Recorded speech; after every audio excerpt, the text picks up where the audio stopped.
Bilirsiniz, böyük qüvvələr istəməzlər ki, bizim regionda bu qədər nəhəng türk dövlətləri olsun. Türkiyə var, Azərbaycan böyüyür, üstəgəl 6 dənə Türkistanda, yəni köhnə termin Orta Asiya, Türkistanda türk dövləti var və buna qoşulsa İran ən böyük türk dövlətlərindən biri olacaq.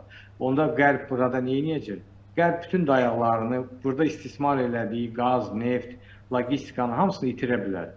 Ona görə bu məsələdə bütün ölkələr bizə qarşı ittifaq eləyir. Bizə gülən ölkələr də var, bizə düşman olanlar da var. Amma bu məsələdə hamısı ittifaq eləyir. İstəyir qərbdə, istəyir şərqdə, istəyir şimalda.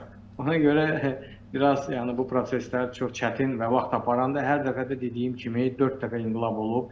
Nəticə etibarilə qanun içində qərq eləyiblər Azərbaycanlıları və bir 30-40 ildə bizi geriyə atıblar. Yəni mən istəmirəm ki, yenə də həmin bu təliyə İranda yaşayan bizim soydaşlarımız düşsün.